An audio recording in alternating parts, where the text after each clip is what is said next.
오늘 말씀의 제목은 피하고 싶은 광야라는 선물입니다. 피하고 싶은데 이것도 또 선물인 거예요. 피하고 싶은 광야라는 선물. 그 흔들리며 피는 꽃이라는 이 도종환 시인의 시가 있습니다. 아내가 최근에 이제 노래한 적이 있었는데요. 제가 한번 읽어보도록 하겠습니다.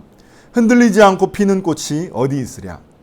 이 세상 그 어떤 아름다운 꽃들도 다 흔들리면서 피었나니 흔들리면서 줄기를 곧게 세웠나니 흔들리지 않고 가는 사랑이 어디 있으랴. 젖지 않고 피는 꽃이 어디 있으랴. 이 세상 그 어떤 빛나는 꽃들도 다 젖으며 피었나니 바람과 비에 맞으며 꽃잎 따뜻하게 피웠나니 젖지 않고 가는 삶이 어디 있으랴. 이 시는 우리의 인생이 쉽지 않다는 것을 말해주는 듯합니다. 한 송이 꽃도 수많은 비와 바람을 견뎌내며 피어나는데 하물며 우리의 인생인들 그렇지 않겠습니까? 2017년도에 이 대통령의 서재에 선택받은 책 중에 광야를 읽다라는 책이 있습니다. 이 책에 이런 내용이 있습니다. 젊었을 때 사람들은 인생을 산이라고 생각한다고 합니다. 그래서 어떻게든 그 꼭대기에 오르기 위해서 길을 쓴다고 합니다. 그런데 중년 이상이 되고 나면 인생이 산이 아니라 광야라는 사실을 깨닫게 된다고 합니다. 여러분들 동의하시는지 모르겠습니다. 한 명만 빼놓고 여기 몇 명 우리 20대 분들이 있지만 중년 이상인 분들이 계십니다. 무슨 의미냐면 인생이 무엇을 성취하기 위해서 사는 것이 아니라 살아남기 위해 사는 것이라는 그런 좀 서글픈 의미입니다. 그렇지만 저도 너무나 공감했던 말입니다. 우리는 어느 누구나 인생에서 크고 작은 광야들을 만나게 됩니다. 광야는 고난의 장소입니다. 광야는 외로운 기다림의 장소입니다. 나의 무능력함을 뼈저리게 깨닫는 그런 장소입니다.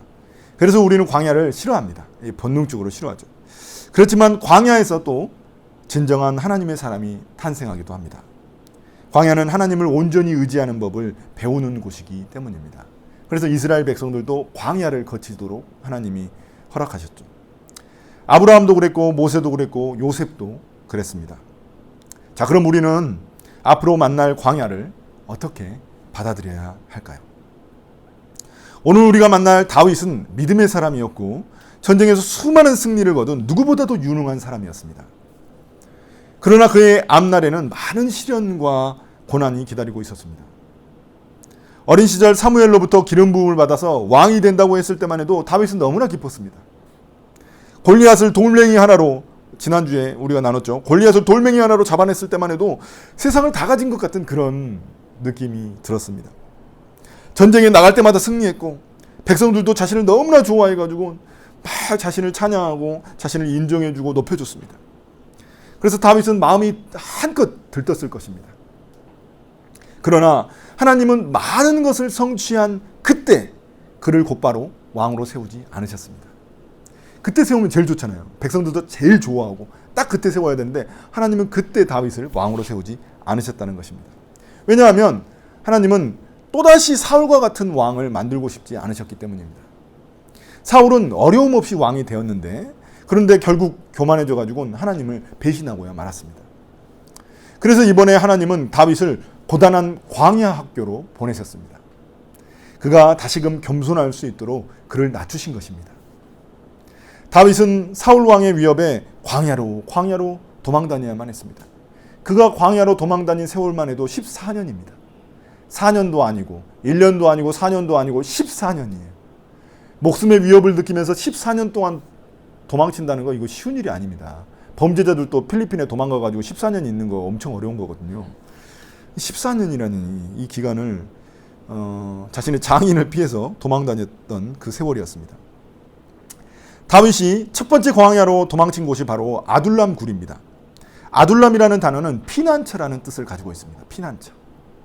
이곳이 사람들의 피난처가 되었다는 그런 의미입니다. 다윗이 이곳에 오자 그를 따라 모여든 사람들이 있었습니다. 첫 번째로 모여든 사람이 누구냐면은 가족들이었죠. 왜냐하면은 사울이 이제 다윗이 도망갈 때 가장 첫 번째 타겟으로 삼은 사람, 수색해가지고 찾아낼 사람들이 누굽니까? 다윗의 가족들입니다. 그래서 가족들이 먼저 다윗이 숨어있는 이 아둘람 굴로 도망쳐 왔습니다. 자, 그 다음에 가족 말고도 또 다른 사람들이 있었습니다. 빚쟁이가 된 사람들, 또 억울한 일을 당한 사람들, 핍박을 받은 사람들이 다윗에게로 모여들었습니다. 사울왕이 하나님 말씀대로 올바른 판결을 내리고 또 백성들을 잘 다스렸다면 이런 억울한 사람들, 핍박받는 사람들, 빚에 시달리는 사람들이 많아지지 않았을 것이죠. 그러나 한 나라의 통치를 잘못하면 제일 먼저 피해를 보는 사람들이 이런 사회적 약자들입니다. 힘도 없고 백도 없고 이런 사람들이 가장 먼저 피해와 어려움을 겪게 됩니다. 이런 사람들이 많이 이곳에 모였다는 것은 그만큼 사울의 통치가 하나님 말씀대로 하나님의 뜻대로 이루어지지 않았다는 것을 반증하는 것입니다. 문제는 이런 사람들이 다윗에게 모여들었다는 것입니다. 다윗도 도망다니는 처지에 이런 사람들이 얼마나 도움이 됐겠습니까? 오합지졸에다가 다윗한테는 짐이 될 수 있는 사람들이었습니다. 사람들이 많으니까 도망치기가 얼마나 어려웠겠어요. 혼자 도망치기도 힘든데 400명 달고 도망치려니까 얼마나 힘들겠어요. 그리고 이런 군사들이 와봤자 이 군사들로, 오합지졸 군사들로 무엇을 할 수 있었겠습니까? 그러나 이런 우리가 보는 시각은 인간적인 시각에 불과합니다. 다윗은 이런 사람들을 통해 백성들의 어려운 처지를 이해할 수 있게 되었습니다. 자신도 가장 낮은 자리에 처하게 되니까 밑바닥에 있는 사람들을 그가 공감할 수 있게 된 것입니다. 다윗이 궁에만 있었다면 어떻게 백성들의 삶을 제대로 이해하고 볼 수 있었겠습니까? 하나님은 다윗을 광야로 보내서 백성들의 삶을 보게 하신 것입니다. 다윗이 앞으로 어떤 왕이 되어야 하는지를 보여주신 것입니다. 어렵고 힘든 백성들의 삶을 보듬어 안을 수 있는 그런 목자 같은 왕이 되기를 바라셨던 것입니다. 이처럼 다윗에게 광야는 섬기는 리더십을 배울 수 있는 장소가 되었습니다. 우리의 진정한 왕이 되시는 예수님을 보십시오. 예수님에게도 몰려온 사람들이 힘없는 사람들, 또 억눌린 사람들, 소외된 사람들, 약자들이었습니다. 예수님은 하늘 보좌를 버리시고 연약한 인간의 옷을 입고 이 땅에 오셔서 그들의 마음을 아셨고 그들의 고통을 공감하셨습니다. 우리의 약함을 공감하셨습니다. 예수님이 그들에게 아둘람 굴이었습니다. 그리고 예수님은 그들을 회복시켜서 하나님 나라의 일꾼으로 삼으셨습니다. 예수님의 제자들도 마찬가지였죠. 사랑하는 성도 여러분, 저는 교회가 이런 아둘람 굴이 되어야 한다고 생각합니다. 세상에서 낙오된 사람들, 또 핍박받는 사람들, 이런 사람들이 예수님을 만나 인생이 바뀌는 곳이 교회가 되어야 한다고 생각합니다. 제가 아는 분은 젊었을 적부터 이 오랜 세월 조직폭력배 행동대장 생활을 하시다가 자신이 대장이 될 수 없다는 것을 깨닫고 그 생활을 그만두셨습니다. 그래서 그 후로는 뭘 하셨느냐? 불법 오락실, 불법 도박장 이런 것을 하셨는데 결국엔 쫄딱 망하신 거예요. 재정적으로 파산하고 나니까 결국에는 부인과도 이혼 위기에 처했고, 그다음에 매일 술만 먹으니까 입에서는 피가 이렇게 터져 나왔다고 합니다.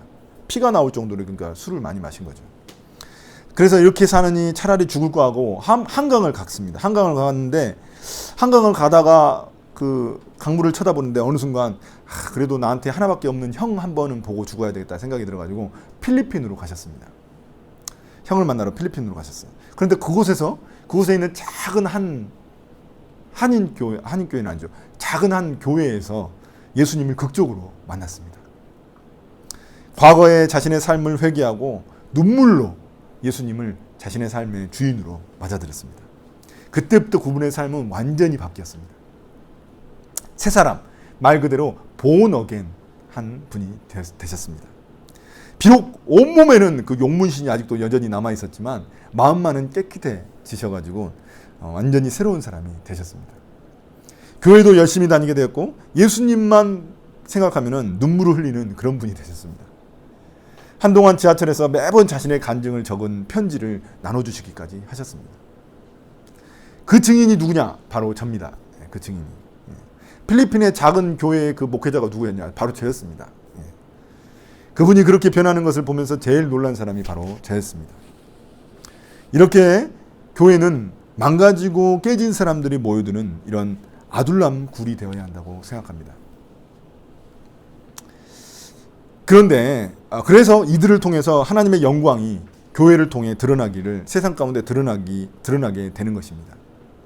그런데 여러분, 이런 분들이 교회에 오신다면 여러분들은 감당하실 수 있겠습니까? 이런 깨지고 상처받고 소외된 이런 사람들이 우리 교회에 온다면 여러분들 감당하실 수 있겠습니까? 저는 우리 교회가 그들을 감당할 수 있는 실력 있는 교회가 되면 좋겠습니다. 자, 이처럼 광야는 다윗에게 왕이 갖춰야 할 자세를 가르쳐주는 그런 훌륭한 학교가 되었습니다. 다윗이 훌륭한 왕이 되기 위해서는 이 광야라는 학교를 잘 졸업해야만 했습니다. 그래서 다윗에게 이 광야 학교는 옵션이 아닌 필수였습니다. 3절에 보면 다윗이 모압 왕에게 가족들을 맡기고 그 다음에 하나님의 뜻을 묻습니다. 그리고 나서 자신도 그 모압에 거주합니다. 모압은 이스라엘과 적대 관계에 있는 나라였습니다. 그래서 사울의 영향력이 미치지 않는 곳이었습니다. 웃긴 거죠. 그러니까 이스라엘과 적대 관계다 보니까 모압이 오히려 안전한 곳이 된 거예요. 그래서 자신의 부모님을 맡기고, 그러니까 적의 적은 동지가 되잖아요. 그래서 자신의 부모님도 맡기고 본인도 거기에 거주했던 거예요. 안전하게. 그런데 5절에 보면 갓이라는 이런 예언자가 나타나가지고 다윗에게 모압 산성에 머물러 있지 말고 유다 땅 안으로 다시 들어가라고 말합니다. 모압 산성에 있으면 다윗은 안전하게 있을 수 있어요. 그런데 굳이 자신을 죽이려는 그 사울이 있는 유다 땅으로 다시 들어가라는 것입니다.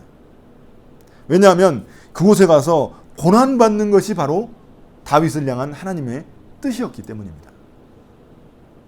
다윗 입장에서는 이해가 되겠습니까?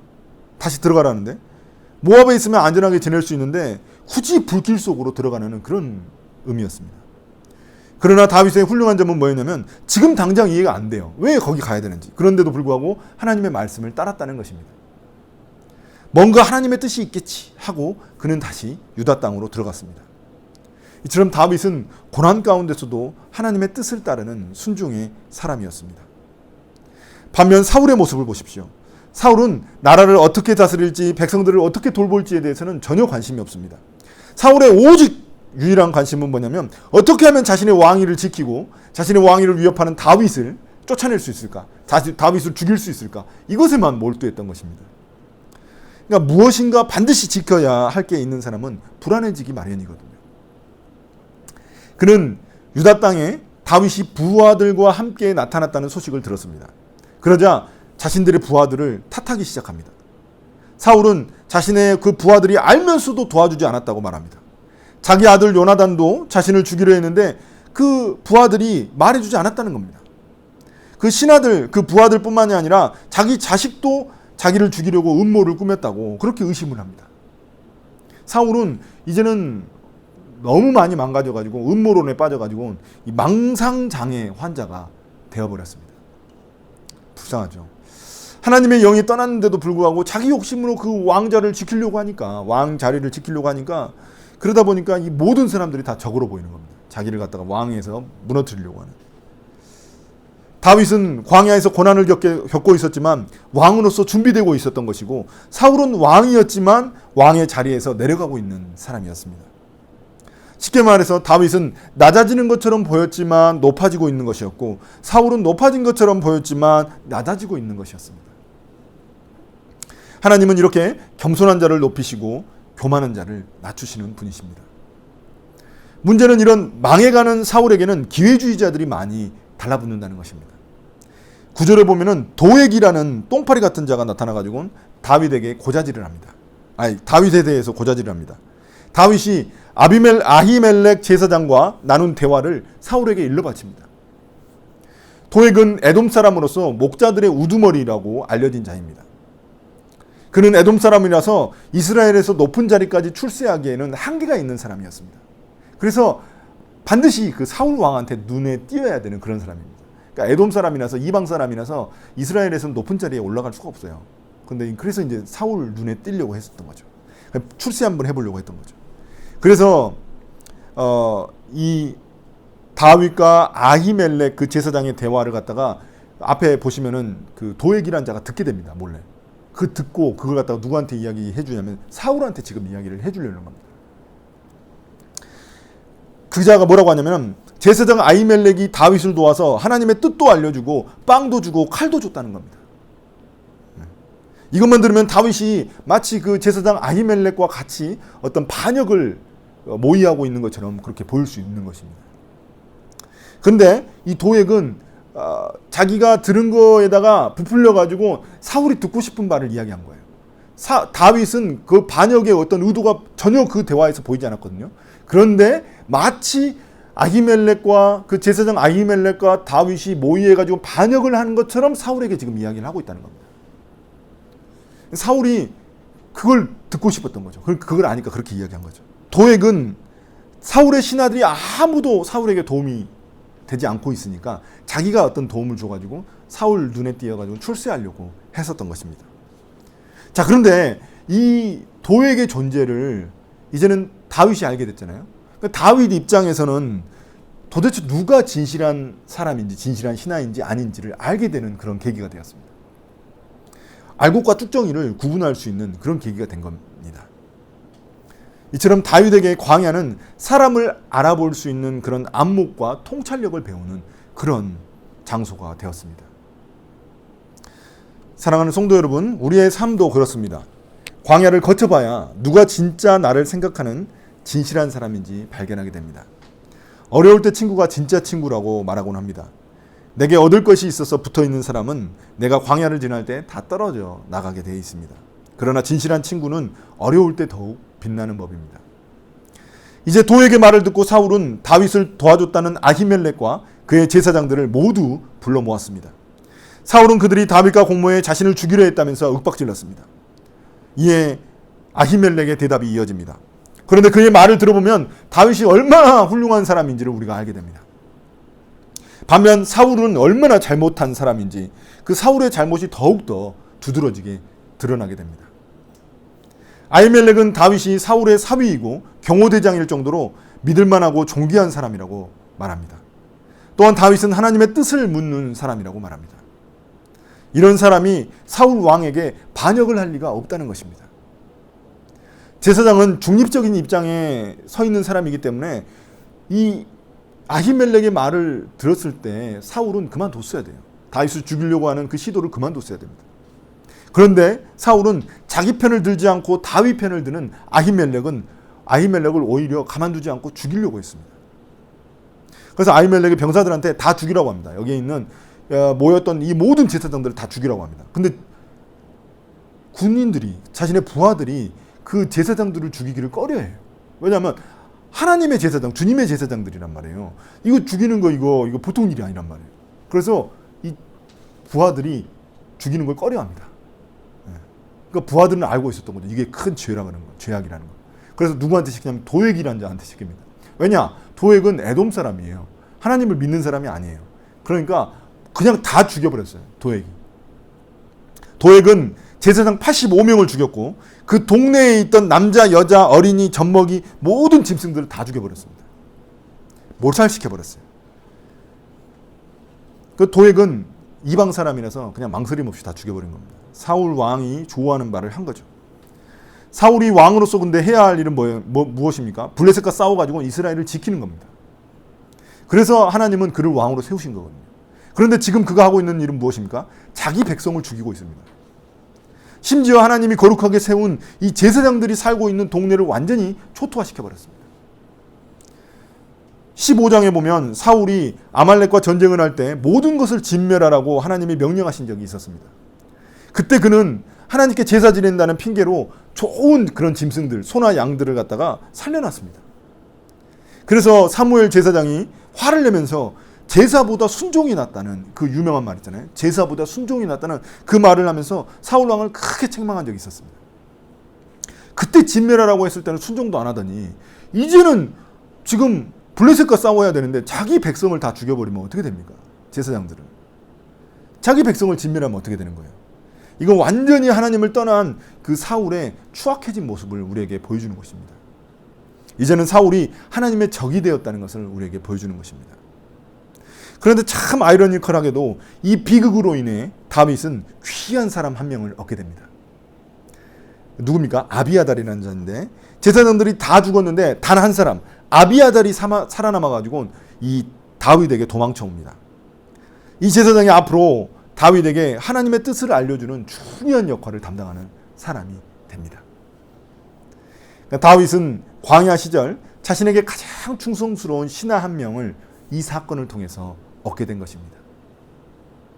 한편 제사장 아비아달이 찾아오자 다윗은 자신 때문에 이런 비극이 일어난 것이라고 솔직하게 고백합니다. 다윗이 얼마나 겸손하고 정직한 사람인지 보여주는 그런 장면입니다. 사울은 자꾸 책임을 다른 사람한테 미루고 자기 부하들한테 다 미루지만 다윗은 자기가 책임을 지고 있는 모습입니다. 자신에게 모든 책임을 돌리는 자가 바로 왕으로서 자격이 있는 사람이었습니다.